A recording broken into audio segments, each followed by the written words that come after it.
Welcome to Top of the Pods, the only show where we don't just make a top 10, we break one first. And talking about break, what more appropriate time? Because this one's all about heartbreak. We're in the month of love. Love is in the air, if you can't tell.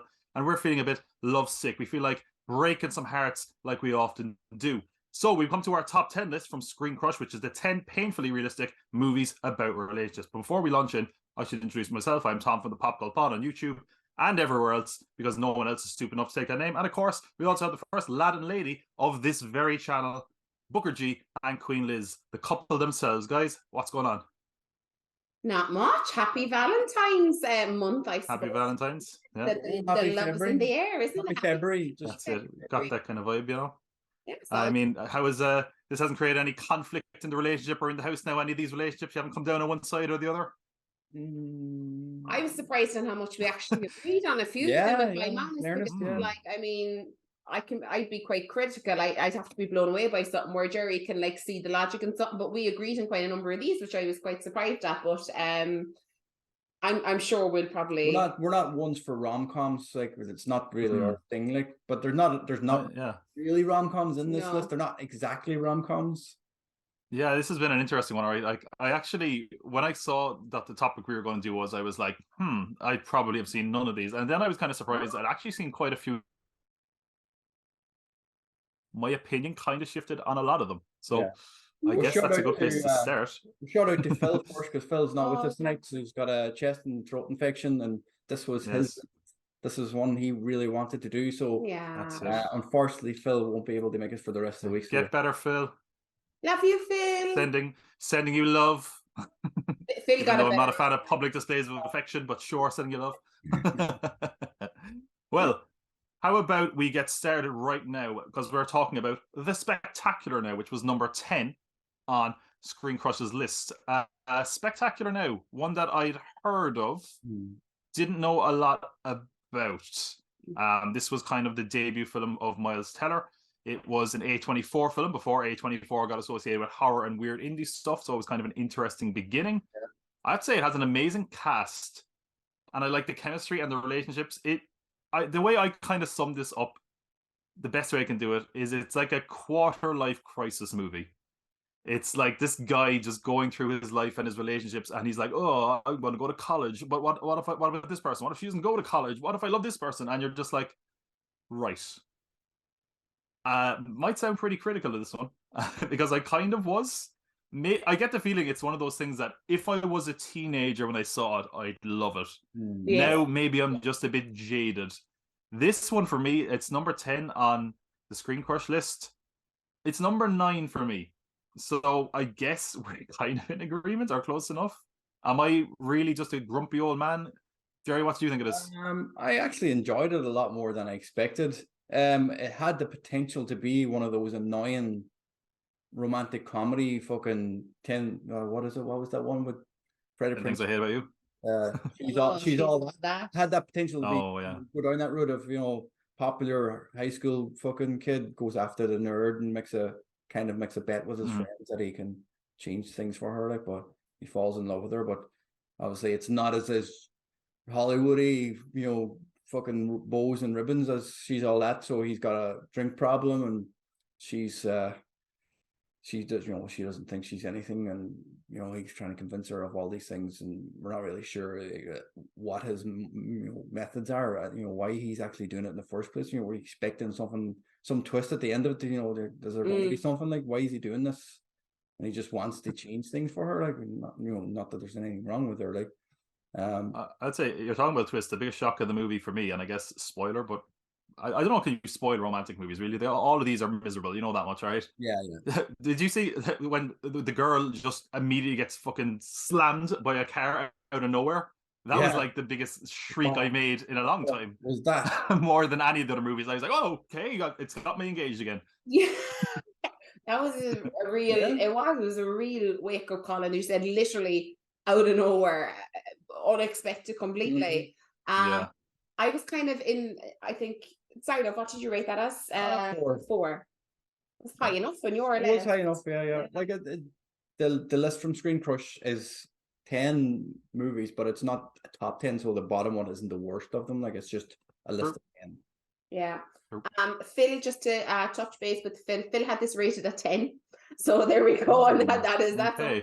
Extreme. This is why I need Phil here. I need backup.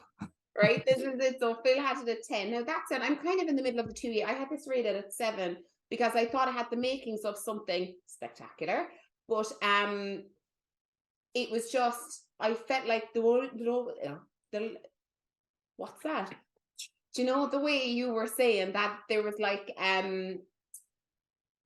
it was a build up to something. We kind of knew what was going to happen with the dad, right? We had an idea that, you know, he was, you know, as described, but I don't know, I just was expecting a bit more because I thought the prom came very early. I thought it was just kind of like, I don't know, I thought there was going to be something bigger, and I wanted to know more about the female lead. I felt that there wasn't enough information about her. I know it was very much based around him, but she was in so much of it, but I just felt like I didn't know very much about it. You know, about it was kind of, I felt like we were kind of compensated a little bit with these little dots of, you know, the sister and moving to Philadelphia and she's there, and then it just kind of, you got thrown back into the dad story then again, and it kind of felt like somebody looked at it again and thought, we're missing one or two things here. Oh, actually just referenced her family there again. I just kind of felt a little bit, I thought it could have been great, but there was just, it just didn't flow as well for me as I thought it could have. Yeah, I agree. Actually, I said something interesting, because I was thinking the same thing, in that when, like, because it's about kind of someone in a breakup and then they get into another relationship and it's sort of a rebound kind of a thing, and is it going to last, and blah blah blah. And I was like that kind of thing where I was like, I don't know if I want to last, because I just don't feel for the Shailene Woodley character in this. I never really feel like we got to know her. It was just like, how's this guy doing? How's he getting on with his love life? And I was like, I don't really care. I mean, I would say I do want to talk about the cast, because whoever cast this movie did a fantastic job. It's like, this is back in 2013. Miles Teller is their lead, of course. Like the next year, he would be in, you know, the Oscar picture. Shailene Woodley, Brie Larson, Jennifer Jason Leigh, Kyle Chandler, Mary Elizabeth Winstead. There's also Bob Odenkirk and Caitlin Dever, who would be in Booksmart as well. So another, like, just fantastically cast. But I don't know. Where did you put this on your list, Liz? I was at 7, kind of in between the two. To be honest, I just 7 was where it was for me. Kind of all over the map on this one. I don't know. Maybe we'll meet more of a consensus with Blue is the Warmest Color, which was number 9 on the screen, on Screen Crush list. So I apologize. And, you know, I mean, well, this is one where, if you were following film at the time, it was a very controversial one, because it was, well, first of all, I mean, fair play to the French for just leaning into every stereotype by making a steamy French lesbian movie. Like, wow, about teenagers too. God, France, they're really playing up to the stereotypes. But yeah, this was one that was very much talked about because of its frank depiction of sex. It kind of had some controversy after because of the production of it. Yeah, it's it puts it all up there. I mean, the last time I saw this many holes or fingers in holes when I was bowling, it's pretty graphic. Very blue. Very. But it's also very long.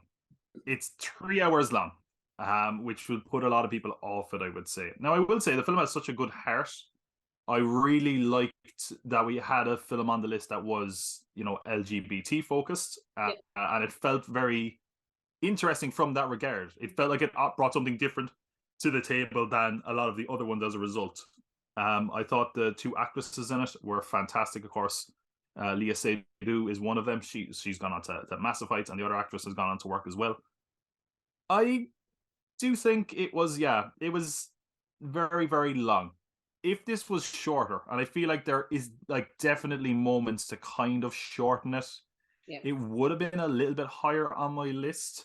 I know it also has some criticism from the lesbian community. Some people have said it's very male gazy. I'm a male, so I kind of find it hard to judge that, you know. But I could kind of see that perspective as well. There's also, I saw someone complaining about scissoring and whether scissoring was a real thing. Jerry's dressed very appropriately. Wrestling t-shirt has nothing to do with anything else, just a wrestling.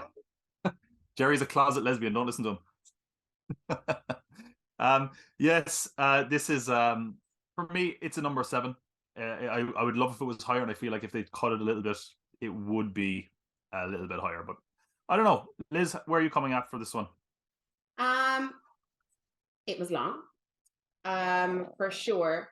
To be honest, I rated this at 9, and I'll tell you why.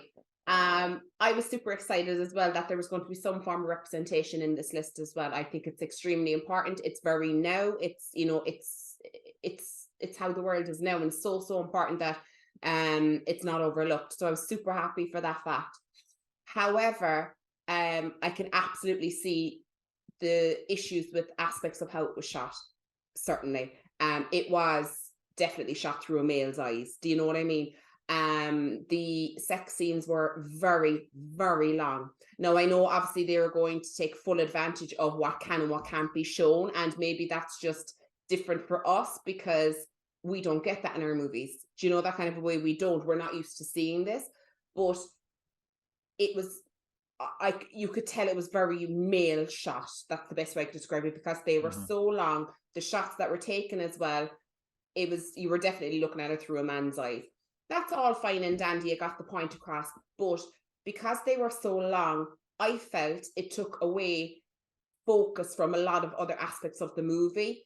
And as well, as a result, I think that there was kind of, it was all over the place in spots because of the time jumps. So when, like, spoilers alert, when whatever happens and they split up, it's 3 years later that they meet up for a coffee. 3 years. And Yuan is all over her and she's bursting into floods of tears. This is 3 years later. And I kind of was like, hang on. I said, and because then it went from being teens to living together for 3 years, because they got together when she was 15. Then she was 18, going to be 19. And then she was a teacher. And then it was 3 years since they broke up, and she went with the woman who was pregnant. She's had her baby. The baby's 3. So it was actually more than 3 years. And she's still as caught up. And it sounds terrible because we've all had that broken heart, and there's always been that one person who's always kind of, you see them again and you feel like you could die. But that does die down after 3 years, firstly. But with that as well, it's awful to say, but after the coffee, and then when she started crying again months later at the art gallery thing, I was like, fucking hell, if she starts crying again, it drained me, because I was like, this is just, I just found it really strange. And I was a bit all over the place. I don't mind, you know, skipping a few years here and there, but you go from her leaving, or them, very long-winded way of saying, for them to be split up, you want to completely move on with her life. There was very little said about what Adele did with her life. It was just like she had 1 or 2 flings and she became a teacher, and it was drug active. But the other one was after going on. She's after living with your woman. There's a 3-year-old, and it was just kind of like, I don't know. I just kind of felt like I was missing an awful lot. We ran through a lot of years in 3 hours. It was a very long, but I still feel like we missed fucking buckets, and there was a lot of shit. I think like what you're picking up on, right, definitely, is like the pacing of it, for me at least, felt like we spent a lot of time them getting into the relationship, and then it was very much like, and now it's over, and oh, will it come back? No, it won't. It's like there was a lot of that going on. But you know, I need to pick up what you said on the sex scenes as well. Go on, it's worth saying this because this was rated in NC-17 in America. That's the level of graphic we're talking about. That's basically the kiss of death for a film in America. And yeah, you're right. I didn't necessarily think about that, but definitely how long and graphic those scenes are kind of takes away from the sort of tender heart of the movie, because there is a lot of moments where it is very sweet. And it's also worth mentioning the director of this has been accused on other films, as well as being rough on the set with this film, of sexual abuse and sexual assault allegations or whatever.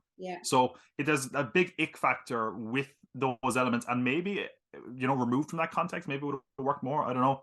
Jerry, where are you coming after this one? Took a lot away from me after the fact. After the fact, like when I found out what happened, like the book, there's based on a book. The author actually criticized the sex scenes as well, saying you know how drawn out they were and how graphic they were. There was absolutely no need for it.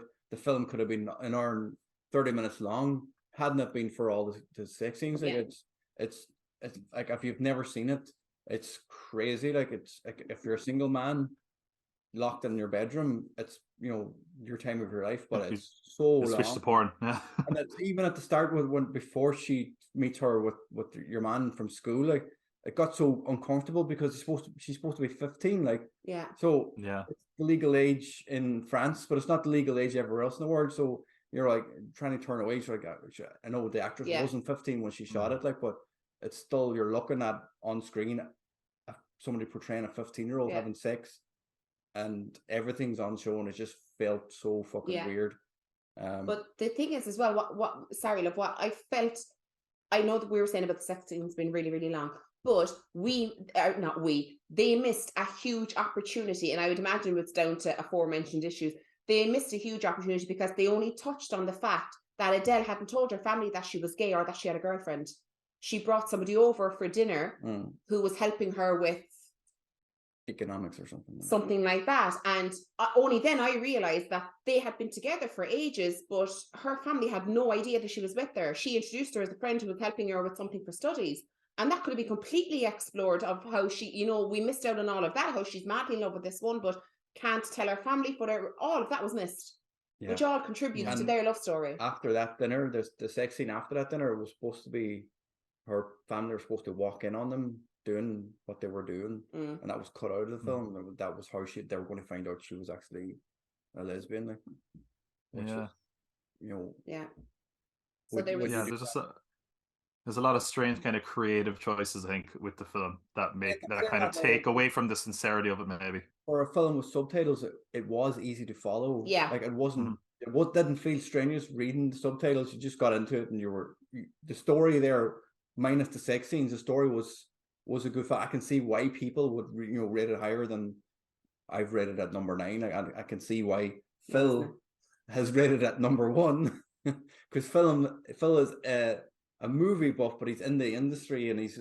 editing the way things are shot, and he's a cinematographer, like, that's if you're looking through somebody within the industry's eyes, the type of film that it is, you can see why somebody would like it minus the sex scenes, like, because it is well shot. The storyline is there with their relationship, Brett falling apart, and fucking all the what do you call it, the jealousy going through her mind, thinking that she's with your one who's pregnant, and then deciding to go off with your man from school and stuff. So there is a story there to be told, and I'm sure the book was a lot better than the film.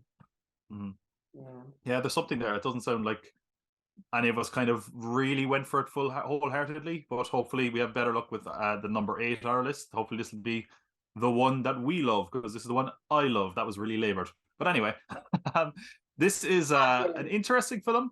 It's kind of one of the weirder ones, I would say, on the list. It is one, I should say, and I think this might have colored my opinion on it a little bit. It is one I had seen before, so I think it's a film that doesn't necessarily lend itself as much to repeat viewings, but essentially it's a couple who are going through relationship issues. They're recommended by their therapist to go to this kind of, cabin in the woods, for lack of a better term.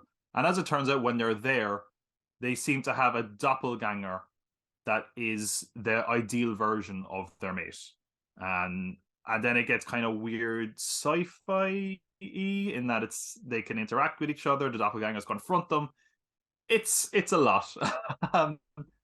I will say I like the premise of this. I think it's an interesting idea. It has a great cast: Mark Duplass, Elizabeth Moss, Ted Danson, just to name them. They're kind of the main cast there. And I feel like the first time it was something that I just didn't see coming so much that it kind of knocked me down.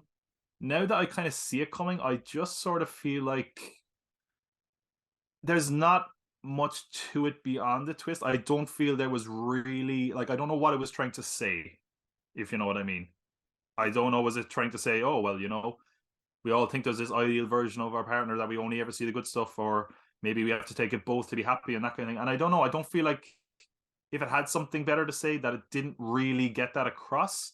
I also, I feel like I missed this, because I'm sure I noticed it the first time. I don't know if there's an explanation for why. Is there an explanation for why the therapist sends him here?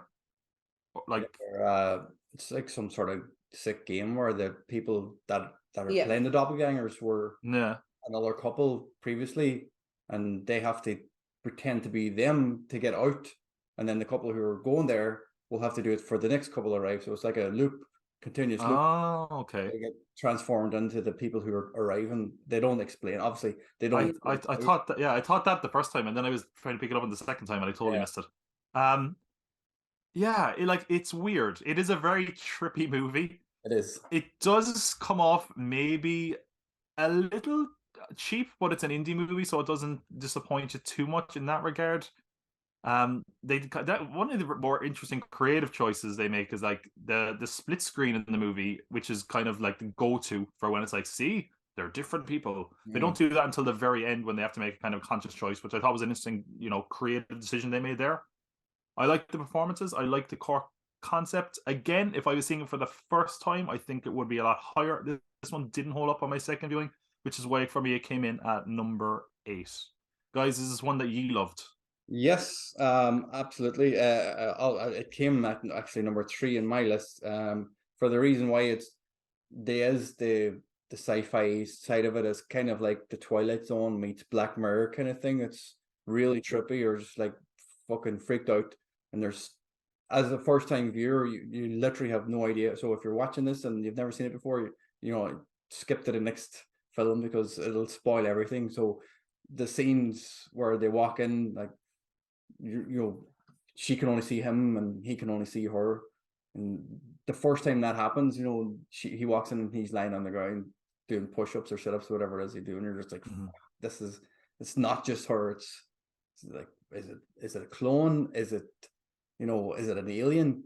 Pretend them. There's just one being. You're able to switch back and forward. Like, what the fuck is it? Like, shapeshifter. Yeah, that's what you thought it was. Like, maybe maybe it's in their heads. Maybe they're after taking some sort of fucking hallucinogenic, and it's actually they want to portray the ideal partner who has no flaws, and the person they fell in love with. A couple of years later, they've fallen out of love with each other. So it's going back to that person they fell in love with. So it is freaky, but I really enjoyed it because of the few twists and how it ended with.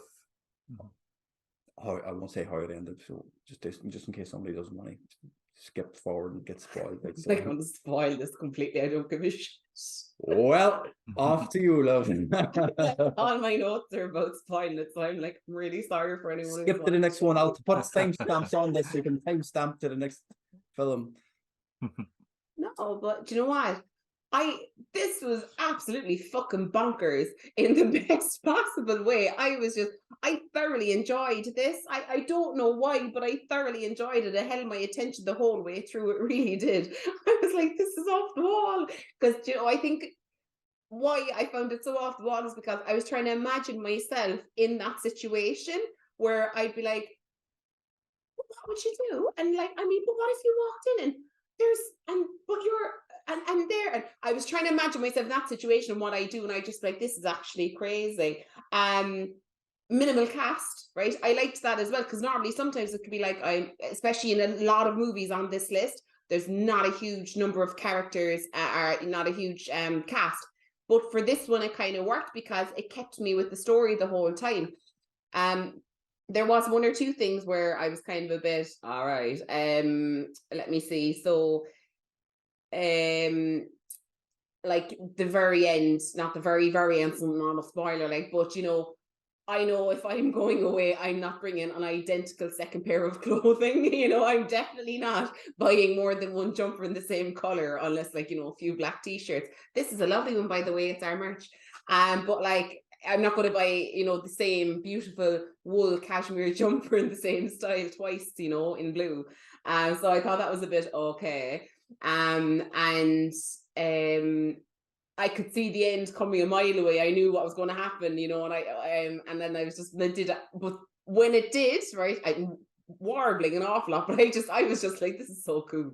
But when it came to the end, then I was like, and I know what she's gonna say, and I was just like, and that just made me giggle. But yeah, I thought it was hilarious. I had it at number 4.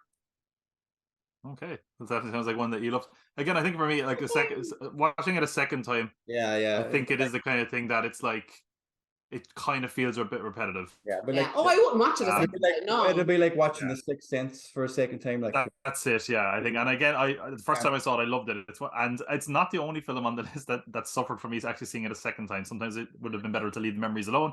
But regardless, memories were definitely made in their next film, Richard Linklater's Before Sunshine, which was number 7 on Screen Crushers' list. This is part of a trilogy, Before Sunrise, was it? Before Sunset, and Before Midnight, I think it is, where Ethan Hawke is our lead, and I have to check the name of our other actress, but there was some controversy about this one as far as writing credits.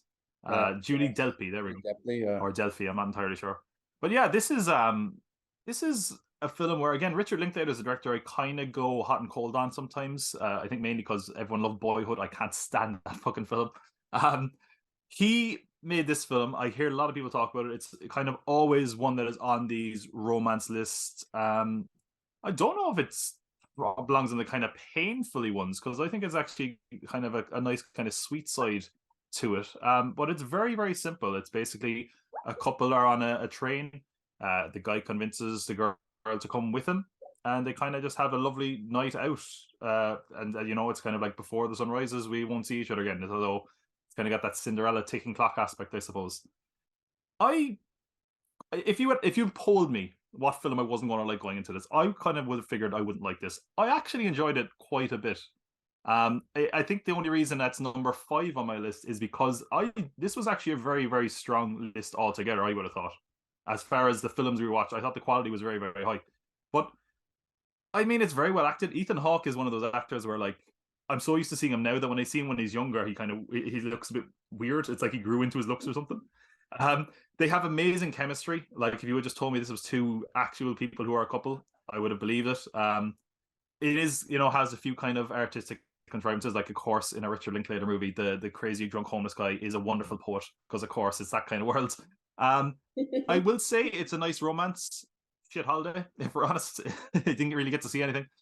Stole a bottle of wine and drank it. Yeah, fair enough. But aside from that, I was annoyed we never got to see the cow play. That the German guy is like, or the Austrian guy is like, come on, see I play a cow. I was like, oh, what's this going to be like? This is going to be weird. No, I never got to see it. That was a bit disappointing.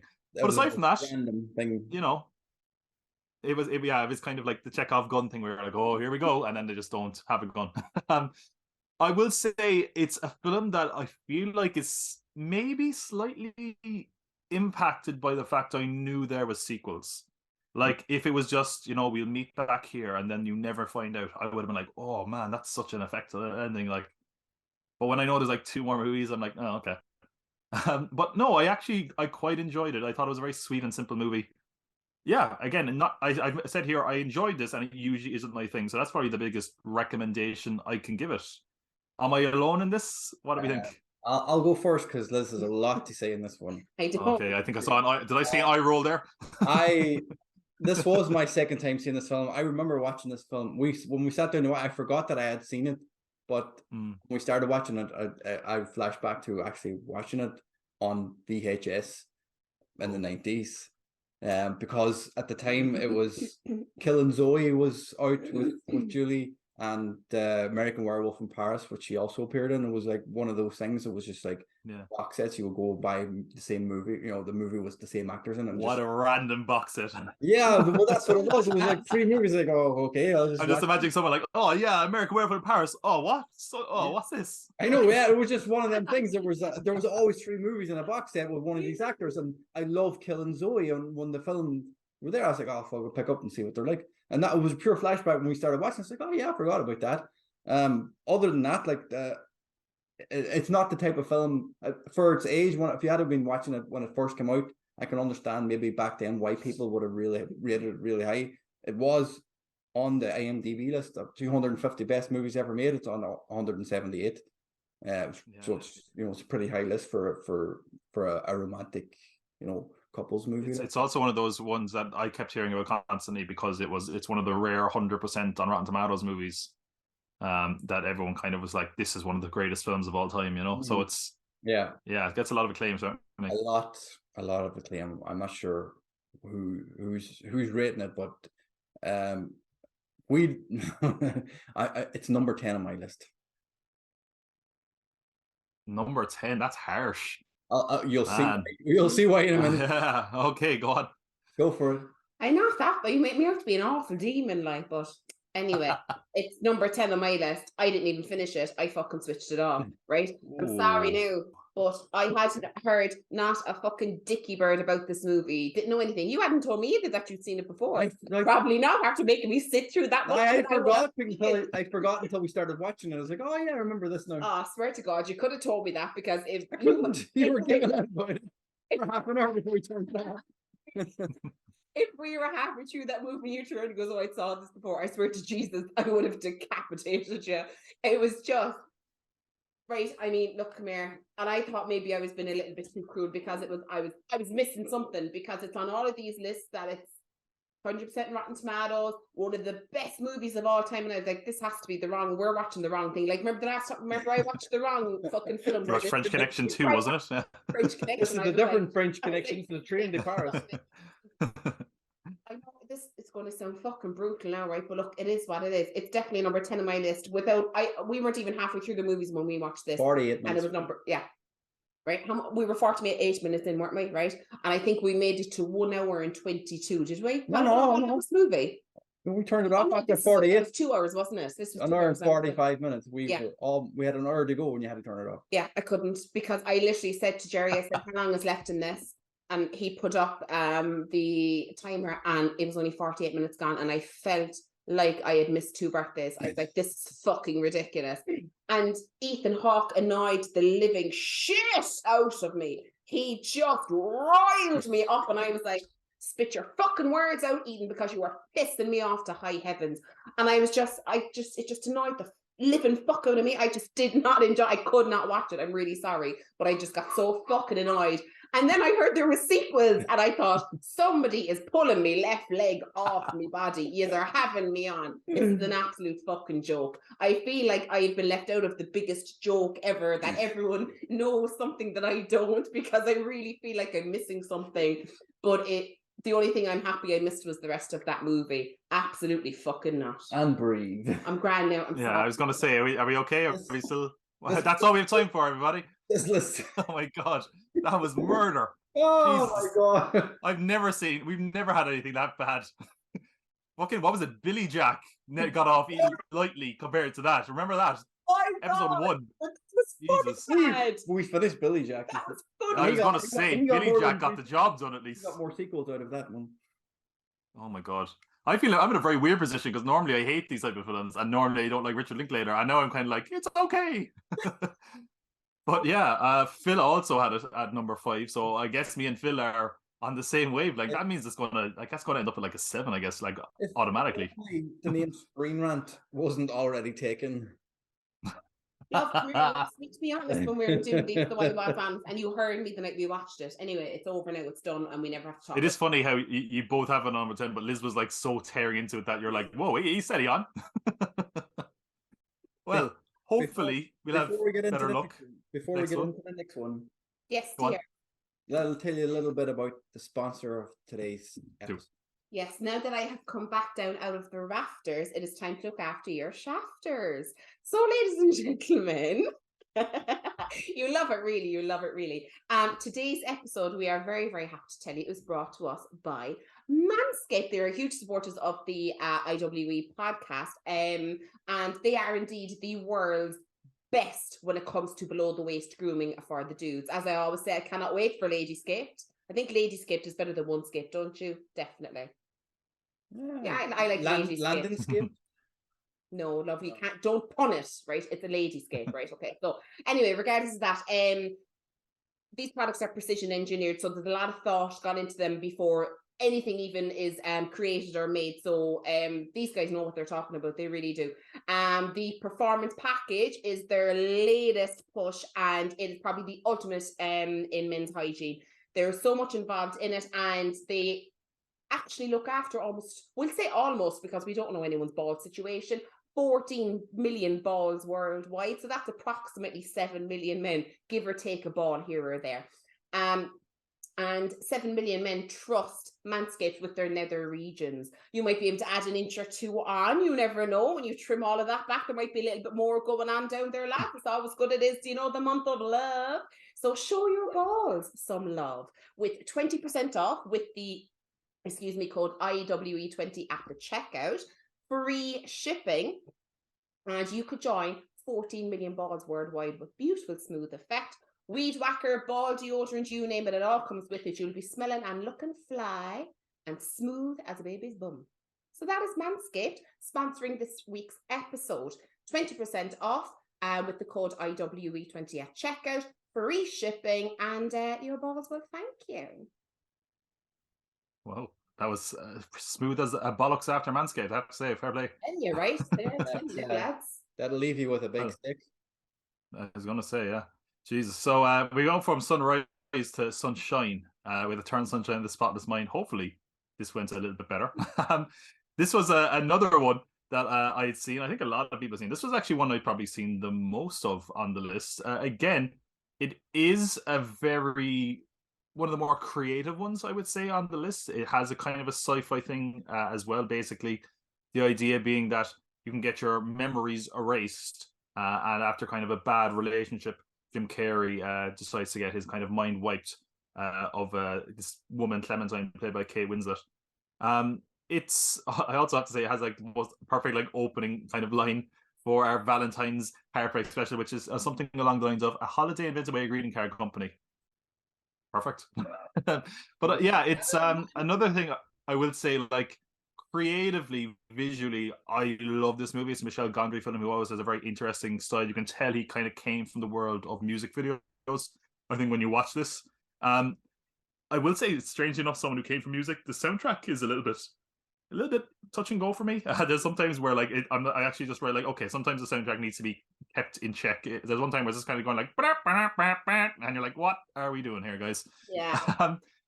I think Clementine. I feel like at the time that was kind of just a kind of an original look. Now I feel like a lot of girls kind of go around looking like Clementine. But anyway, I do really like the sci-fi kind of aspect here. It's kind of weird. There's some really strange visuals and transitions that I really enjoy. There's a particularly remember one when kind of Joel, Jim Carrey's character, is a kind of a baby, but it's Jim Carrey playing a baby, and the perspective is all weird. That I just thought was really visually interesting, really impressive to watch. The performances are great. I mean, this is obviously, it wasn't the first time he'd done dramatic work, but this is the one that made me kind of go like, okay, Jim Carrey can do a great dramatic performance. Obviously, he'd done Man on the Moon and other things beforehand, but this is the one that definitely really sold it for me. I just thought it was fantastic. There's especially a moment where like the memories are kind of being erased as Joel goes through his mind that I thought was fantastic to look at. I just love the way it plays with that. It's a weird movie. It's not one that you're going to be like, hey, I want to watch a film about love. It's Valentine's Day. Depending on the person you're watching, it might not appeal to them. But for me, I thought it was creative and interesting, sometimes devastating. For me, it feels like the kind of, I don't want to call it an anti-romance movie, but for people who don't like romance movies, this is one where I feel like they might actually enjoy it. So for me, it's right up there. This for me is number 2, Eternal Sunshine of the Spotless Mind. Yeah. Number 2 for me as well. Mainly for most of those reasons. I love that scene where he was trying to capture his memories and save them before they disappeared. That was so well done. It was like, someone, it was like going in the mind of someone going through like dementia or something, like, and they're slowly disappearing. And it was so like, you just wanted to be inside and try and save your memories and get them before they're gone. Like, but it was like, it's also like, it is a romantic movie. It's about those two. They're meant to be together. Like, even though they've forgotten everything, they still somehow find each other, kind of thing. And it is freaky, like, that there is this pill or whatever procedure that they go through that can just wipe somebody out. Like, it's not like a spell from Doctor Strange or something, like, where you're trying to like how it's like you kind of see the treatment and you're checking on treatment throughout the course of the movie. It's not like a big. I do want to say before you kind of carry on there, something you kind of mentioned there is like, because of that, the structure of this movie is way more interesting than a lot of the other movies we have. It's not linear. It's going kind of all over the place, which makes it even more kind of engaging, I think, personally. But carry on there. It's easier to follow that way. Like, you feel like it's linear. You're like, oh, you're going from time to time, but you're going back and forth. It doesn't confuse you. You don't sit there like some of the other films are like The Blue is the Warmest Color, like how far into the future are we, or we're in the past or something. It is very easy to follow, but it is pardon the name, but it's a spectacular film for me. That's why it's up in number 2. Yeah, definitely thoroughly enjoyed this. I had never seen this. I'd seen trailers for it, like years ago when it first came out, but I'd never seen it. I think I only saw one movie on this list, but yeah, I'd never seen it, and I thoroughly enjoyed it, and took the words out of my mouth as well. It did jump everywhere, but I wasn't lost. I knew what was going on at all time, and I was rooting for them. you know, and as I said, it was more of an alternative kind of a romance movie, but I was still rooting for them. My only gripe was not with the movie, it's actually with the listing, because it's like 10 of the most painfully realistic, you know, love stories. I have that note. Like memory wiped. And I was like, no, I don't have to say another word. I was like, okay. We've all been there. Come here, Jesus, I remember that time, right? Do you know, I was just kind of like, do you remember when your memories were being erased when you were running through, and then you were a child under your mom's table, but you were actually 30-something. So I was like, do you know, that kind of way. But stop drinking absinthe. Well, that was it. It was like the absinthe theory, kind of, wasn't it? Yeah. Or like a really, really like fucked up kids program. Yeah. So, but yeah, no, thoroughly enjoyed this. Really, really enjoyed it. And it's definitely one you could see yourself watching a few times over. And for that reason, it was number 3 on my list. Very nice. Yeah, I think it is one that, like, since I knew what I was getting into, having seen it before, it wasn't kind of, I almost treated like a reward, and it's one of the few that I rewatched this time that stayed as good. It didn't go up or down in my estimation.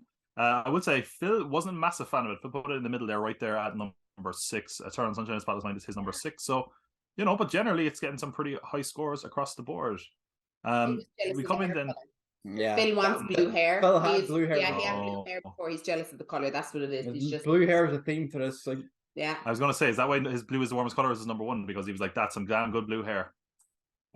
You know what? It could be, maybe. Or Kate Winslet, because she changed from the blue to other colors. Maybe that's what it is. Phil gets a bit bitchy. The list is blue. Our microphones are blue. What else is blue? Well, hopefully you weren't blue after watching the next film on the list from Screen Crush, which was The Big Sick, which is inspired by a true story. Kumail Nanjiani and his wife were basically kind of in a relationship that was not really the sturdiest one, and in the middle of all this, the girl, the female character, gets very, very sick, seemingly almost terminally sick, and it then kind of transpires that he's kind of put into a situation where he has to make all these decisions that he's not really responsible for, and then ends up having to deal with, you know, the girl that he kind of blew off to a certain extent, deal with her parents. This is one that, again, was one of the most successful indie films of the year came out. It was one that everyone was kind of talking about. And I also have to say, this is another one I had seen. I saw it in a big group of lads. I don't know if that affected me at all. But first time I saw it, didn't really care for it. I loved it this time around. I thought it was. I really, really, really did enjoy it. First of all, I think the casting's great. We have Kumail Nanjiani, Zoe Kazan is fantastic. They have a really good, believable chemistry. So much so that, like, I knew it was based on a true story, and I was like, "Is that actually his wife playing herself?" It's not. But then we also have, you know, Holly Hunter, Ray Romano as the parents. They're just fantastic. Brilliant. What I love is that they have someone like as funny as Ray Romano kind of playing against type, where he's meant to be so dry and not funny in the movie that he gets way funnier as a result. Yeah, he's trying to play it straight laced. But it's not like, it's one that was kind of pushed as like it's a comedy, but really it's funny at times, but it really is quite sad and quite devastating at times. And speaking of Ray Romano, there's a moment in that film when he's doing he's in a stand-up, they're doing a stand-up routine because Kumail is a stand-up comedian. So there's also loads of if you're a big fan of American stand-up, there's loads of those actors there, including Bo Burnham. But he gets in a kind of an argument in the club because they just went out with his wife is sick, and he gets in a massive shouting match with a guy, and it was so intense and real where he just goes like, he says something along the lines of, this elevator goes all the way down, motherfucker. And you're like, holy shit, that's, everybody loves Raymond, you know? But yeah, I thought it was a very sad film, but also very sweet. And it does kind of have a nice ending. And of course, the real life aspect, I do really like, and I know it's something that Kumail Nanjiani has kind of said he wouldn't do now, which is the kind of Pakistani kind of coming and goings of the potential wives. I know he said that that's kind of downplayed now if he would have done it again. I thought the family dynamic was just hilarious. I thought the chemistry between all the actors was amazing, and it's just such a strange situation, but also very, very believable that you're kind of stuck with the parents and seeing them kind of grow to like each other. And then when, of course, the love interest, who they're not really on good terms with, wakes up, and then having to readdress it from the opposite perspective than we started, which was that she kind of liked him and the parents didn't like him, and then it swapped. I just find that to be a really fascinating dynamic. Like I said, it went massively up in my estimation this time around. Went up to number 4 for me. So yeah, pretty good for The Big Sick. Am I alone in this one, guys? What do you think of The Big Sick? Go for it. No, thoroughly enjoyed this as well. Again, I had no preconceived ideas before I went into it. It was number 5 on my list. But yeah, thoroughly enjoyed it. And to echo what you said, Tom, you could definitely tell that it was based on a true story because it was just so believable. It was really, really, you could absolutely imagine this playing out in real life, and the fact that she gets so sick so early into their relationship, for I suppose the artist formerly known as their relationship, that it's so out there that it's actually so believable that something like that could happen. And again, trying to imagine yourself in that situation where you have to, as you said, sign to put her into an induced coma to save her life, but you've just like told her that you're heading towards an arranged marriage and have a book of pictures of women and she hates your guts, and you're just like, oh my god. But it just holds your attention the whole way through, and the fact that as well, and he kind of finds some kind of relief through his comedy is kind of sad in a way, but also like it gets you in the feels a little bit.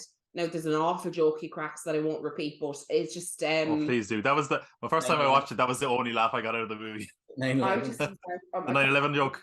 That brilliant. It's amazing. Oh my god! When you just don't know. If you were in the room, you would absolutely. We lost 8 good men that day.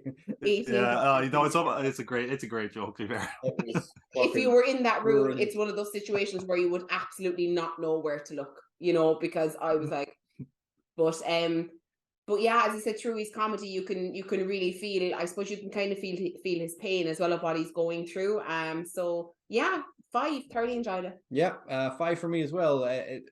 No reason why it's so low. It's a great movie. It could be number 1 on a lot of lists. Everything about it, I think everything about it was perfect. Because it was based on a true story, or Emily, his wife Emily Gordon's writing the screenplay that she wrote about their relationship. Like, it was so touching. Like, that something like this could happen. Like, was just on the cusp of a breakup. Like, he had to pretend to be her husband. They signed the paperwork with the doctor, and he was make sure sign now before it's going to be too late. We can't wait any longer. Like, having to make that decision, like, for someone that just broke up, you broke up with, there's no relationship, there's no legal ramifications, there's nothing there. You have no right to sign this paperwork at all. Like, and just doing it. I'm not sure how much of that is true about their relationship. I think it's lines of she got sick and they were in some sort of relationship, and he was in arranged marriage. His family were in real life trying to arrange his marriage for her, and he wasn't allowed to date white women or people outside their religion. Like, so the only thing that I pick about it, and again, I don't know if this is real or not, the box with all the photos. I don't know why you would keep a box of photos of women you had no interest in. I wonder, was there like another reason they kind of had an argument in real life, maybe, and it was substituting? I think I left that box in real life. I don't know why any man would keep pictures of women he has absolutely no interest in. He's not going to marry him. He never even had any physical contact with him. This is someone his mother tried to force him to marry, and he was like, no, they're not my type. I don't want to do it. Yeah, like I don't feel like, regardless of how that relationship goes, as soon as that box is discovered, there's going to be a serious fight there. Like, and every future fight that is going to be thrown in your face. Every single fight. Why keep it in your bedroom, up on top of in the wide open, just sitting there? Like, you're going to have it. You put it in the fucking. You tread very carefully there. But like, if you're planning on keeping something like that, which you shouldn't, don't leave it out where it's going to be found. Basically, he's sweating. No, if you're going to keep something, which you shouldn't, stop talking. But yeah, I mean, we also kind of get the opposite of that, actually, and this is something that I think shows kind of the realness of the movie, in that, like, something you wouldn't really think about unless it's something you went through, which obviously, first of all, the illness itself, how kind of how real upsetting the illness is. Like, it's not like a movie illness where she's just in the hospital and she's in a coma. Like, you slowly start to see her degrade. But the scene where he brings the parents back to her house and he just goes, I'll just check out her room, and has to tidy up the room because the parents are home. I'm like, that's something, like, if you were writing it, you probably wouldn't think to do. but he probably did that in real life. Like, and I also want to say I can't believe we didn't mention the scene. It just popped into my head. I'm holding in laughter. There's a scene where like.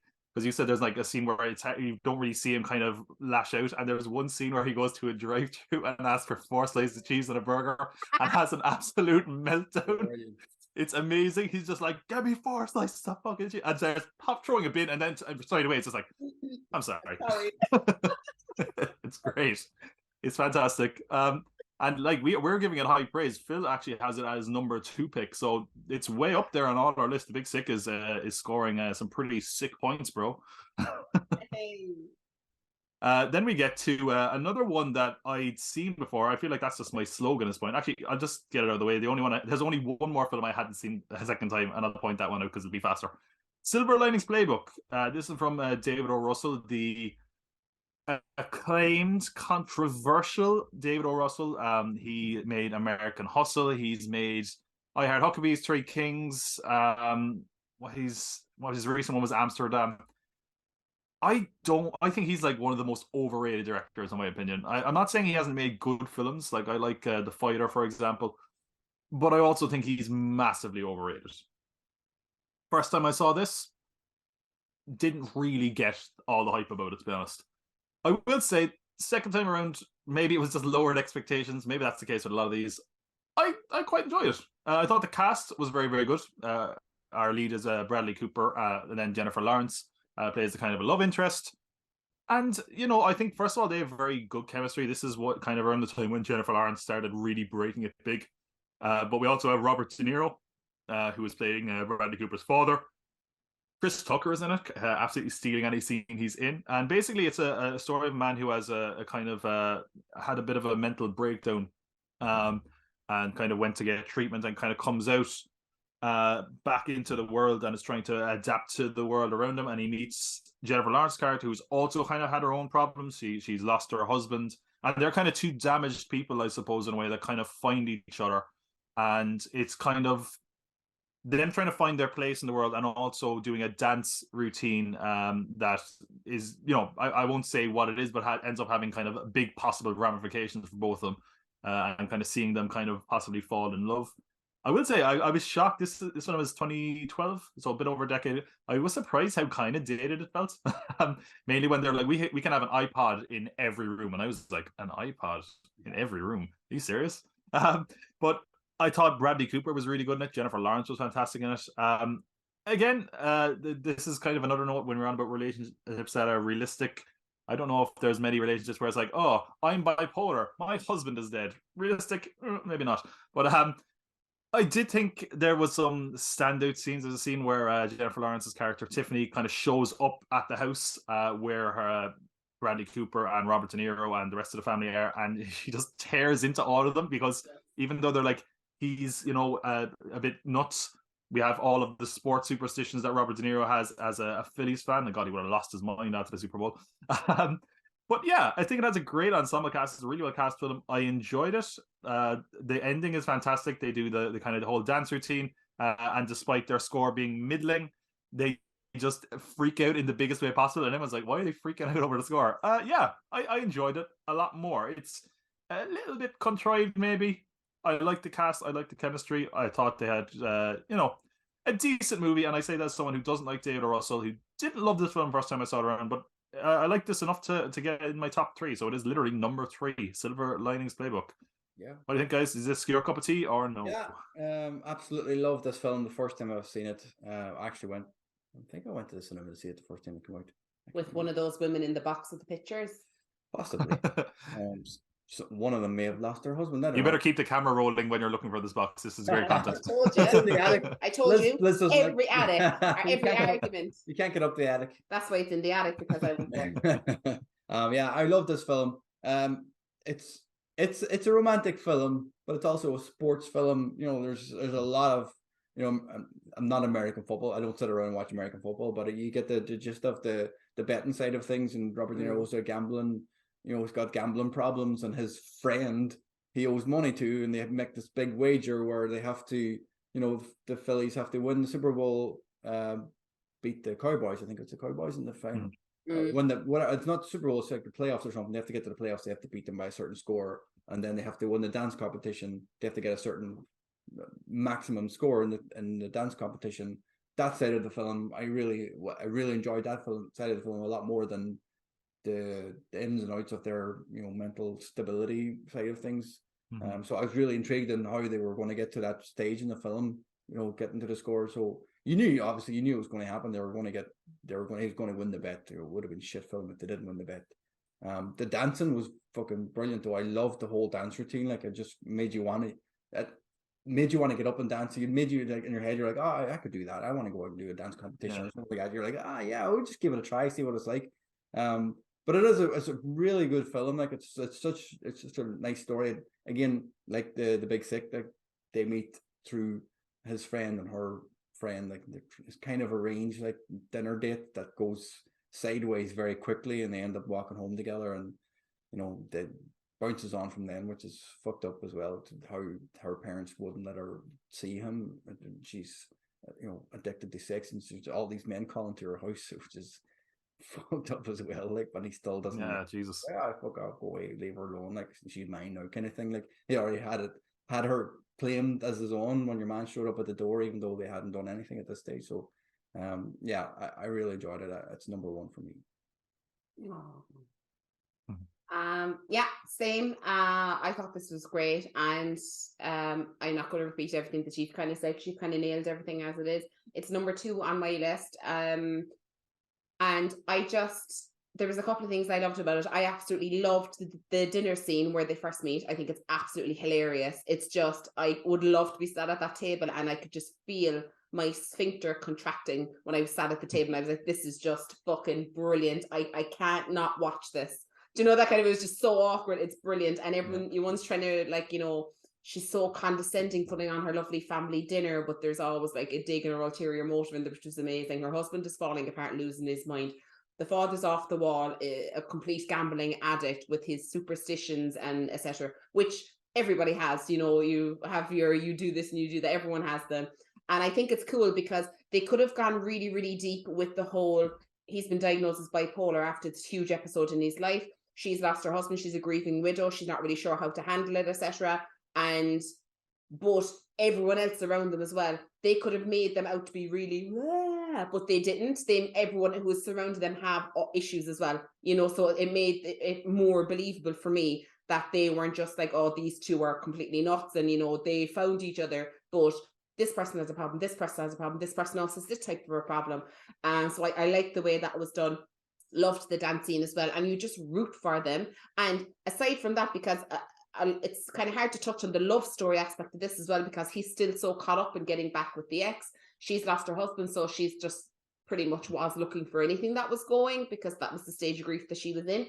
But we've all been there, where you think you're getting somewhere with somebody, and then a fucking ex's name pops up, or oh, that's what I'm going to do, or that's what I done with so and so, and you're like, oh, fuck it, anyway, back to square one. We've all kind of been there, so I can definitely relate to, I'm sure we all can relate to them at some point. But yeah, loved it too.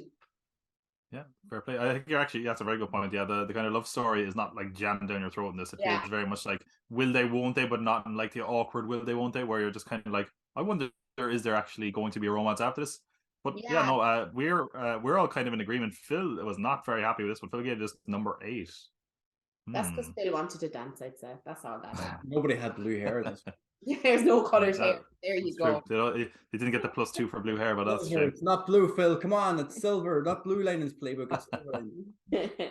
Oh, well, that must have made you a little bit crazy, and that brings us to number 3 on the Screen Crush list, Like Crazy, which is about it's an American and British person meet, I believe. And it's basically the fact that she gets separated and she's not given re-entry into the US because of a visa.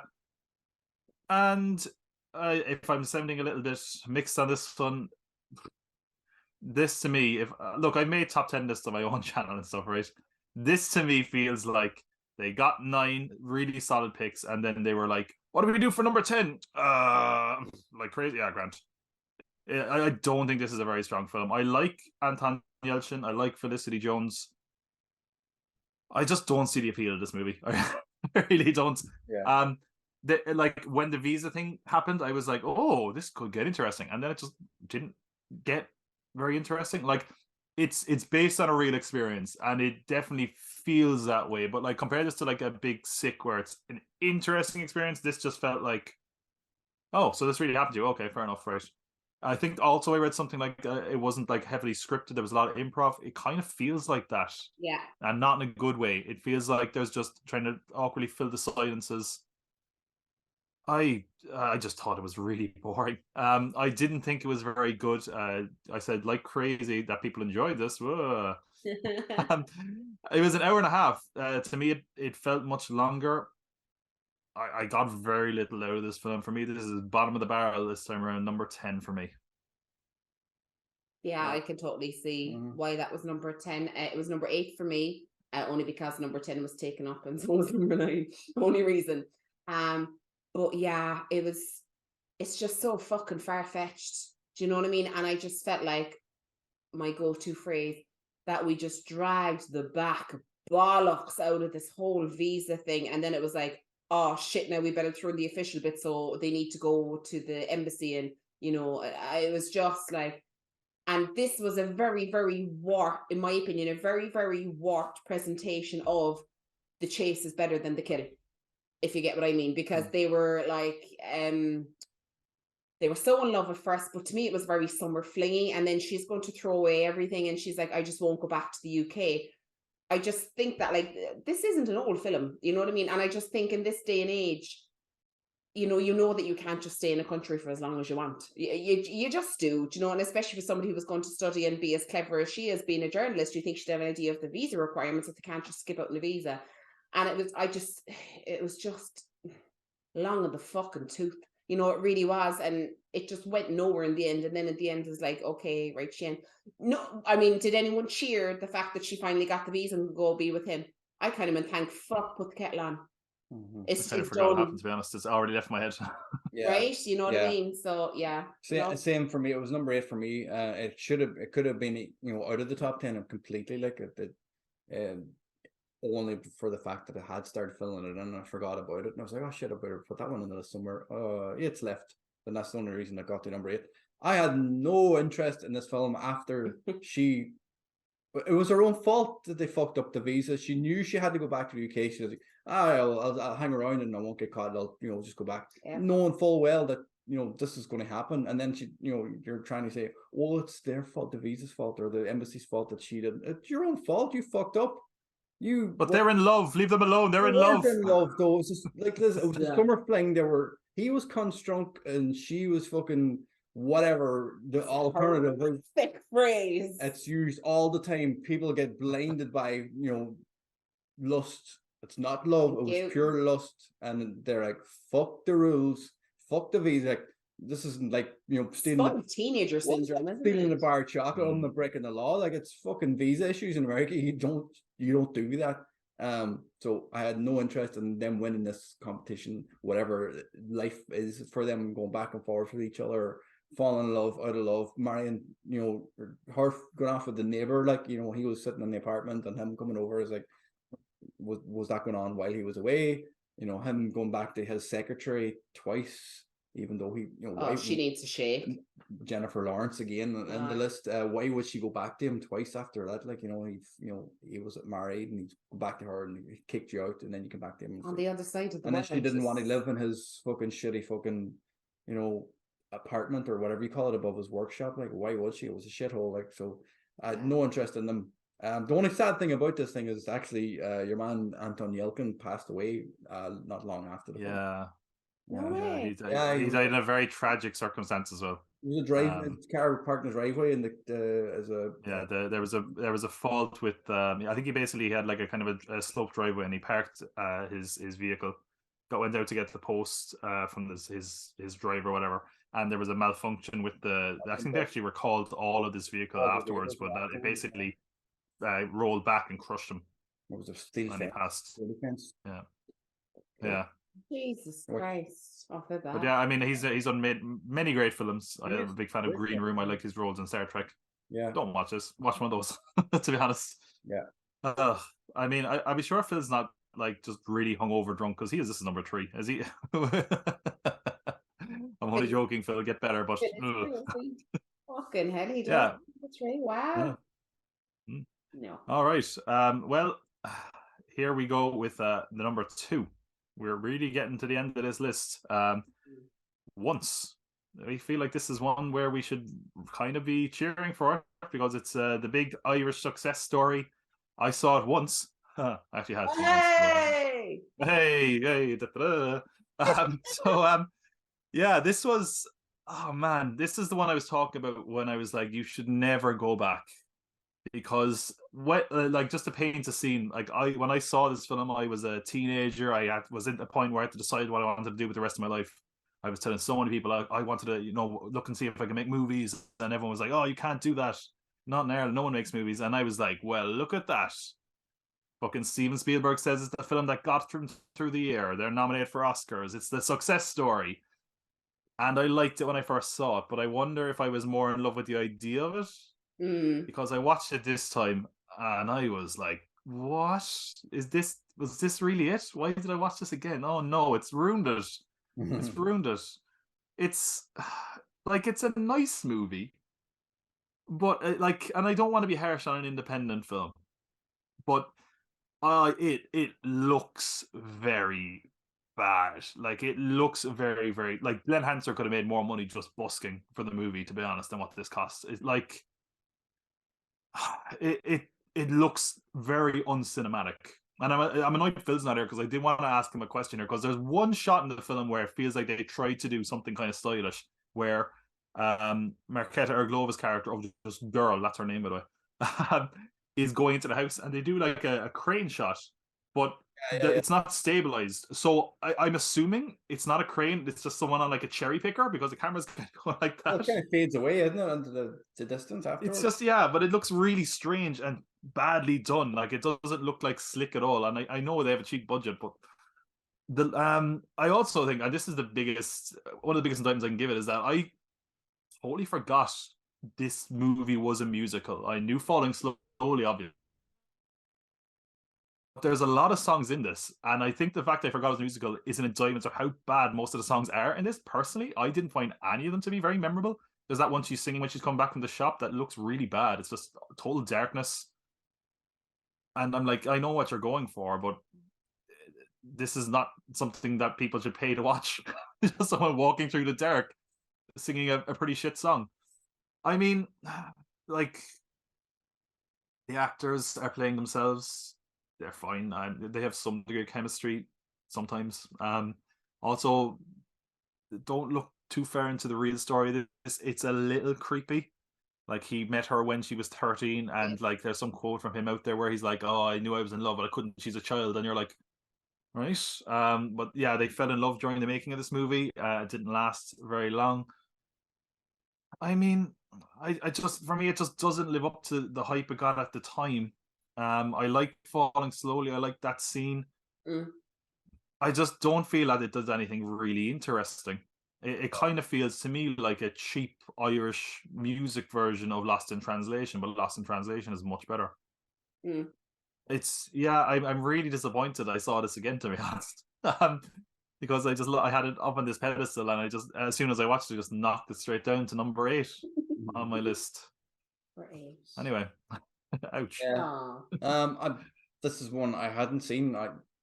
I meant to go back and watch it. You know, I'm a big fan of Glenn Hansard, and I'm a big fan of the Frames and his time, you know, in the music industry. Like I've been following him around pretty much since the Commitments. Like, so whenever the Frames were doing live gigs before they even got anywhere, like they were, you know, I remember seeing clips in a newspaper article in the Sunday World or some Sunday newspapers where they were advertising their gigs, and I was like, oh, I have to go and see them. Like, I'd love to go and see what he's like now. But yeah, I never got a chance to go and watch it. So when I got to see it, I was like, oh, I finally get to see this film. Hopefully I'm going to really enjoy it. And I knew it wasn't, you know, a musical, like, you know, not your standard fucking singing for no reason musical. It was just, and I was disappointed at the start that the Falling Slowly was so soon into the film.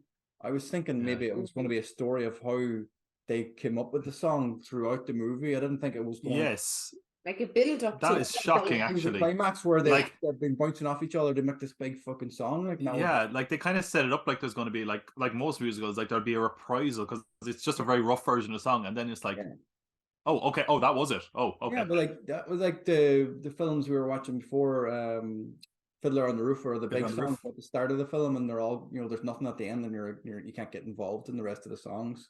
You're like, I would rather if they had have built up to Falling Slowly being the big hit. Maybe they could have wrote, oh, this is going to be a big hit for them, like, you know. But I think for the time it was in, like if you go back to 2000, you know, from 2005 onwards, maybe for 5 years after that, where all, you know, people from Eastern Europe were coming over to Ireland, and lads were falling over themselves for all these Eastern European women who had absolutely zero interest in them, and they were getting friend zoned. And that's basically what this film is. Besides being a musical, he's stuck in the friend zone, and he's not getting anywhere near her. Like, she has a husband in the Czech Republic is where she's from, isn't it? I think so. I think, yeah, the Czech Republic is where she's originally from in the film. She kind of wants a divorce, but, you know, strict rules with the way things are over there is she wouldn't do it. She doesn't want to cheat on him, and he's just so obsessed with her that he's just dying to get into her knickers, like, and he's just friend zoned, and there's no chance of in hell in it, and just that's the way it plays out. It's just a movie about being stuck in the friend zone, and, you know, I've got a guitar, I'm so hot, like, but you're not, like, you're just a friend, and get over it and fuck off. Oh my god! Yeah. Don't come at me for any of my opinions. And again, bitch. Number 6. It once ended up in number 6. I'm sure, you know, again, of other films that have been on this list, it would have ended up a lot lower on the list. But number 6. 6 for me as well.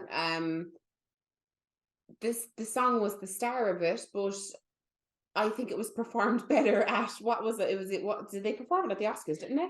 Yeah. Yeah. Like, then how it was, no, it was presented very, very well in the film. Do you know, I loved the whole scene in the shop and stuff like that. But again, same as yourselves, I was expecting we were going to get this like super polished version of it later on in the movie, and there was going to be this big, huge duet and la la la, but it never materialized. And it was a little too Irish. Do you know what I mean? And I just kind of think it kind of fueled or fanned the flames of, you know, just everything happens in good old area, you know, we bleed Brady's ham, you know. It was a bit, because I can guarantee you now, if you had people on the street in Dublin selling The Big Issue, they are not going to be let into a shop with equipment worth hundreds of thousands of pounds, or euro at the time, yeah, it would have been euro, and play you know, grand pianos on their lunch break and cost nothing. It's not going to happen, firstly. Secondly, our buskers do not earn enough to go into a store and buy said piano for a person that they know a few weeks. On top of that, he was counting his money, and his father gave him money to fly to London, which isn't the most expensive destination, but he managed to come up with the money to buy this piano for your woman. I was just kind of a bit, this is very, very surreal. I'm sure anything can happen in the land where, you know, the skies are blue and the fields are green. And so it was just a little bit too much like that for me. And but I did like that they didn't paint the husband as a terrible person, because he wasn't. It was just that it was they were victims of their circumstances or whatever, and obviously they had the kid together and stuff like that. But I'm glad they didn't paint him in a bad light in order to make Glenn Hansard look like the savior, because he wasn't. He was just a bit of a creepy lich. Yeah. I mean, yeah, it's funny because what you kind of picked up on there, I think, is kind of the sort of fairy tale aspect of the whole thing. And I mean, again, it's called Once. But I just think, like, visually and the rest of the film doesn't really feel like that was their vision. You know what I mean? No. And it is weird. It is very Irish. Like, I was just thinking, like, watching this, because there's a joke where, like, all Eastern European lads are learning English watching Fair City, which I was like, that's pretty funny. But then I was like, Steven Spielberg has sat down and watched this and has heard the Fair City theme song. That just blew my mind for a second. But anyway, Phil had this at number 9, so it sounds like it was kind of disappointing. We're not really flying the Irish flag here, but maybe that'll change in our next episode, which we'll get to in a minute. Final film on the Screen Crush list, Blue Valentine. This is another one that I had seen, and another one that when I saw it first time, a little bit mixed on. This is, I mean, yeah, this film earned its place on this list. Earned up, basically, the list is perfect title, because this is a heartbreaking film about a relationship. It's basically a falling out of love movie. It's basically a movie where it's not about them coming together. It's more basically an argument for divorce. It's like the whole thing where it's like the ending is almost a happy ending because they go their separate ways, and that's after a while you're kind of like, yeah, they probably should. This is really bad, and it's a very kind of I won't say relatable is probably the wrong word, but realistic, I suppose, is a better word. In that they have a kind of a fling. She has a child, and then they're kind of almost like kind of thrown together, stuck together. It was directed by Derek Cianfrance, who also gave us To Place Beyond the Pines. I also should say this is really funny, and I remember seeing this at the time. They still haven't changed the photo. I was just checking there.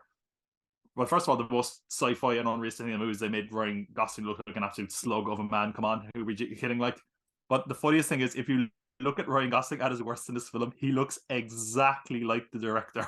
It's like, it's spooky. Like, I'm just looking at a photo of him now on his Wikipedia page, and I actually was like, that's Ryan Gosling at the premiere. No, it's not. Oh, wow. It's hilarious. Like, down to the way he's dressed and his hair. It's amazing. You have to put that in the video somewhere. It's gas. But yeah, Blue Valentine was one of the ones that, again, had its fair share of controversy for such a ridiculous reason. So this is one that, like, if you follow film news at the time, you always hear about, the big pickups at festivals, and this was one of those films, and it got slapped with an NC-17. I'm trying to be eloquent about this, but for a scene where Ryan Gosling performs cunnilingus, the whole dining at the Y, for lack of a better term. So for that, it's insane, the double standard there. That was it, but like absolutely crazy. Eventually, that was gone. It did come out and got quite a good reception. It is a really sad movie. Again, it's nice because they are kind of going to separate ways, but the way the film is structured, we kind of see the moments of when the relationship wasn't so bad compared to the current time, and it's just really depressing. Like the movie, there's one thing that really annoys me is we have like the most indie-rific thing ever, where he's like playing a ukulele for on the street, and I was like, oh god, that's so fucking cringe. But aside from that, like, there's moments where like this is their love song, and then later on, like, they kind of put it on, and it's just like such a different scene, and that song has been burnt into my head since I first saw this film, which is You and Me, which also I can't even remember who does the song, but I think it's like it was like a lost song for years as well. It's just very, very sad about a relationship that falls apart. It kind of has a weird, almost cynical sense of humor. Like they try to save their marriage by going to a space room with space theme, which is kind of funny, but also like, God, I feel so bad for this couple. He shows up at her work at one point and punches someone, although I shouldn't have laughed as hard as I did. He like punches the doctor, and then immediately he's like, oh, you all right? You all right? What's wrong with you? You can't take a punch? Yeah. Like straight away, just turns on him. I was like, oh, for fuck's sake, this guy's a piece of shit. But yeah, I love the structure. Sad ending, but also kind of a happy ending in that they're going to separate. But it is very sad because the kid tries to follow him, and you're like, oh god. Yeah. It's one of those ones where it seriously, maybe it was more that I'm older now that I've seen it, really kind of shattered me. It really belongs on this list. It's their number one. It's my number one as well. Blue Valentine, absolutely. How are the hearts and the heads after watching Blue Valentine, guys? I'll go first. It's actually number 7 on my list. Not because I think it's a bad film, but because of what you said. It was really sad, and I can't take the sad films. Not that there's any like Notebook sadness in it, or fucking. I've never seen that. I know, it's just too sad to watch, but it's just it was so depressing. Like, it's just like I felt so sorry for the child. Like, the child loved her dad. I think they loved their dad more than the mother. Like, there was a stronger. She seemed to have a stronger bond with her father than she did with the mother. And it just like when they break up, like the dad's not going to be around as much as the mother's going to be around. It's going to be sad. I'm sad for the child more than anything. Like, obviously she has a mother who loves her. Like, and the acting was fucking outstanding. I think the acting was outstanding. And Michelle Williams was yeah. But again, it's just so sad for me, and I didn't want to get into it. I just couldn't. I just like I knew where it was going. I knew they were going for the breakup and divorce, and I don't like that side of things. I can't look at it at all. So not to say it's not a good film. I'm sure if we go back and watch it a second time, it'll probably go way up higher on my list because of the acting. it's interesting you say that, actually, because I'm going back again. I'm going to bring up The Room Full of Lads, which I also watch in a group of lads. Not a film that you want to get emotionally invested in when it's a load of lads watching the rom-com. You don't want to be like, oh man. So maybe that is why. Maybe I didn't want to get emotionally invested, and that's where I came from, because it definitely would have been way lower on my list had I not seen it again. So I can see where you're coming from, absolutely. Yeah. Randomly enough, this was my number one. Because it was so true to life. This happens so much. Girl gets knocked up, and they, God help us, thankfully at the time they were in love or whatever, and they wanted to set up this whole life, and they were still growing up when all of this was happening. So their lives, they were evolving, they were changing, their lives were always going to go in different directions, because, like, let's face it, they weren't together that long when she did fall pregnant. But there's just so many different feelings and emotions in this movie. Sad, absolutely. There's so much sadness in it, and a sadness for both of them, not just, the kiddie, of course, for the kiddie, but for both of them, because Michelle Williams, in my opinion, I think she was, obviously there was regret, right? Because hindsight's a great thing, right? There's obviously some level of regret, because obviously they married, they had to rush into it, because they thought they were in love at the time, just to try and form some, I suppose, idea of a nuclear family.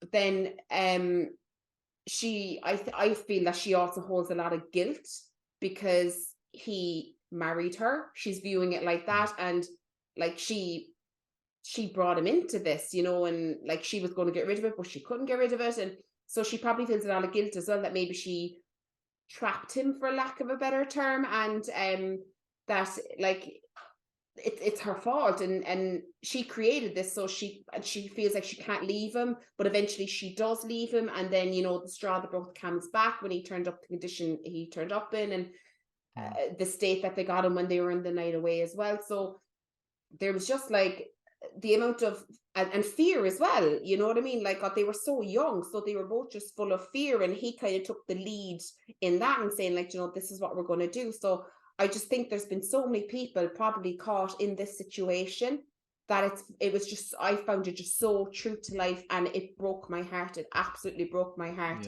because I can't imagine what it would take to walk away from that situation, and the anxiety that they both must have felt, because their views on their relationship were very, very different. He knew things were wrong, but he was like, we're grand. And she was like, things are very wrong, we're not grand, but I can't leave for X, Y, and Z, but I have to leave for X, Y, and Z. There was just so much going on in it, and it absolutely was a sucker punch to the heart, but my number one for being the most painfully realistic. I was going to say, it definitely ticks the painful and the realistic box, like, over and over again. And what I think also it does really well, which is kind of understated, is that, like, in so many of these movies, as soon as there's kind of breakup drama, they're like, oh, it's this person's fault. It's, they're trying to tell you this person's bad. This one, I was kind of like, it's just two people who shouldn't have been together. Yeah. And I was kind of like, is it his fault? Is it her fault? There's both blame, and it's neither their fault. And that's something layered and deep that I found very interesting about it as well. If we go to Phil's list, Phil had Blue Valentine clocking in at number 4. So yeah, pretty heartbroken. Are we okay, guys? We haven't pulled on the heartstrings too hard. No tears. No tears. Oh, no tears. But what a list. Yeah, like, out of all the lists we've done so far, I think a lot of these movies, again, it's the list isn't about the number 10 being the worst. It's just 10 painfully realistic movies. Like, not all of them are bad movies just because they're low down the list. It's just the way things fell. Like, but again, I definitely probably will go back and watch some of these again, just to get a different perspective on a second view, and I'll probably like some of them more than the others. Yeah, no, it's probably one of all the lists we watched, it's probably the strongest kind of contention wise. I mean, as 10 films there, I would say at least, certainly I think the top 5 for me, or the top half, definitely ones that I would watch again or recommend to people. And even the few spaces under that, I'm like, yeah, you should check that out. That's pretty good. Like, the quality is very high. Like, Jennifer Lawrence won an Oscar for Silver Linings Playbook. Obviously, Bon Slowly won an Oscar for the song from the original song for the movie. Michelle Williams was nominated for plenty of awards for this. So there's a lot of really good acting on a lot of these films, and there's a lot of awards. So pretty much all these films have won awards in film festivals and stuff. So they are pretty good for, you know, that side of things. Have you anything you want to tell everybody about? There's anything you need to?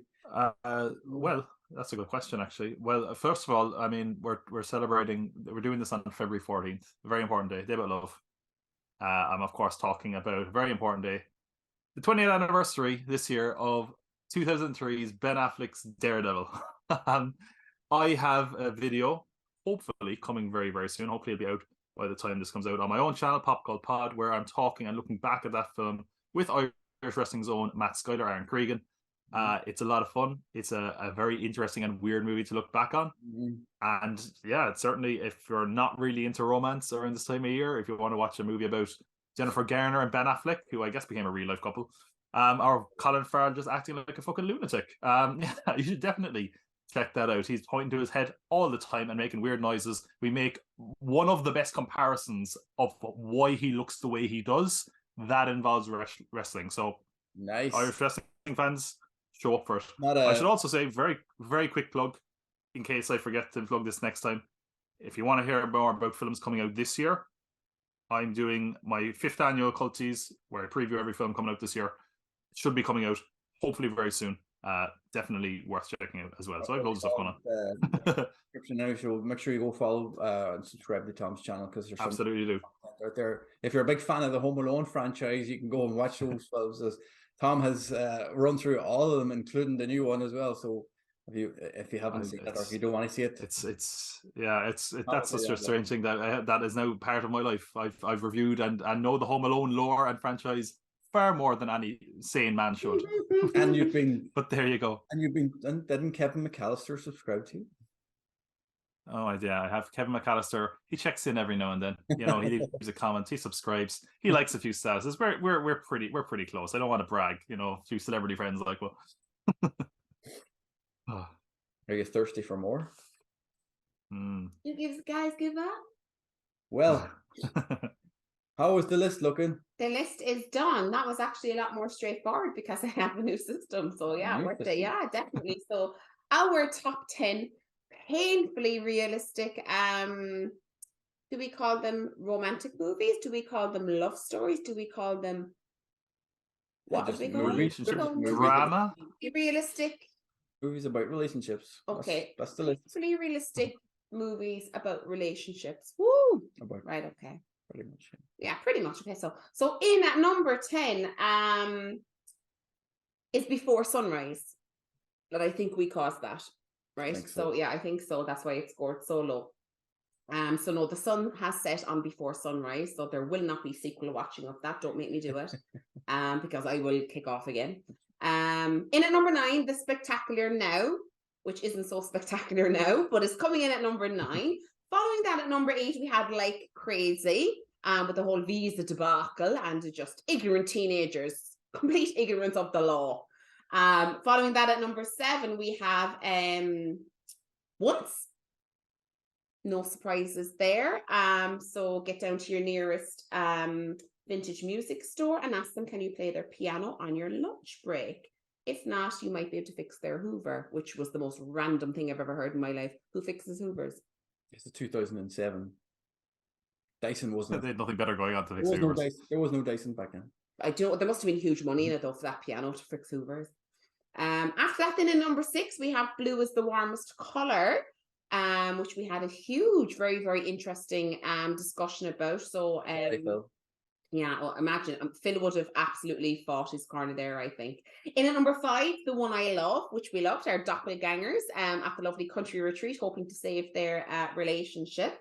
In at number 4, we had The Big Sick, which I think is a great placement for that, because all around good film. We all kind of were really, really happy with that. Number 3, Silver Linings Playbook. Again, another good placing for another great movie too, with Jennifer Lawrence and Bradley Cooper. Top two. It was very, very close. It was literally splitting hairs. But in at number 2 is Eternal Sunshine of the Spotless Mind.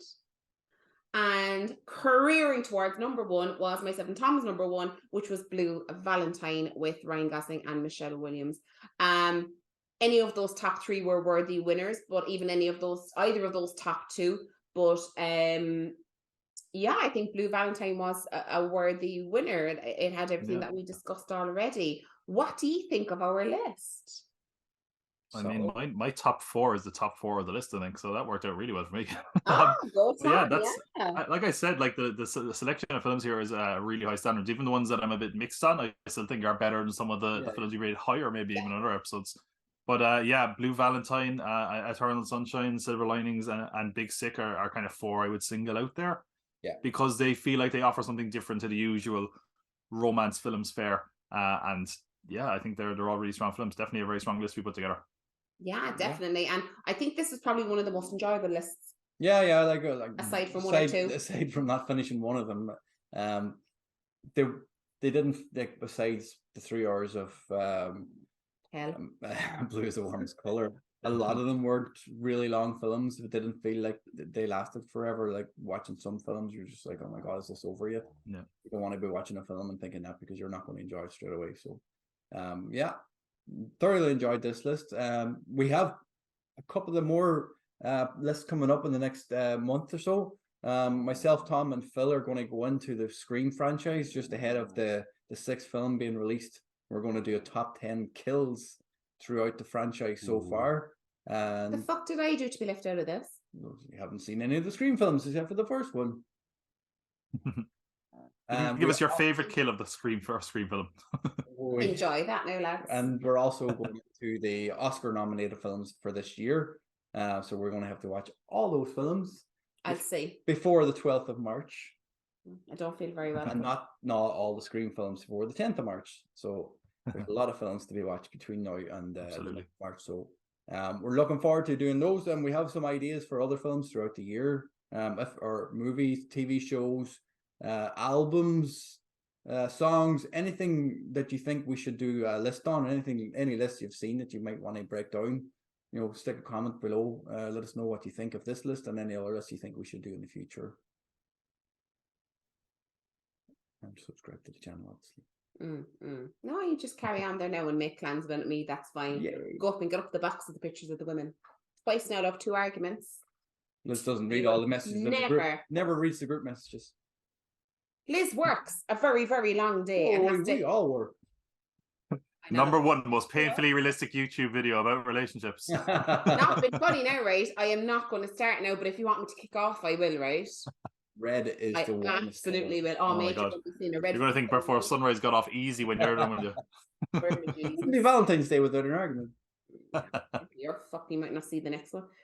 So with that, ladies and gentlemen, thank you very, very, very, very, very much for joining us for this episode. It has been a lot of fun and very, very interesting. And let us know, do you agree with our list? Do you think, what is that at number 1? Are you kidding me? And do you think Before Sunrise was the best thing ever, along with some other weirdos on Rotten Tomatoes? If you are, something's wrong, but sure, let us know. Because we love to divulge other opinions. I'd love to find out what's going on in the comments. So make sure you like and subscribe and drop us a comment below.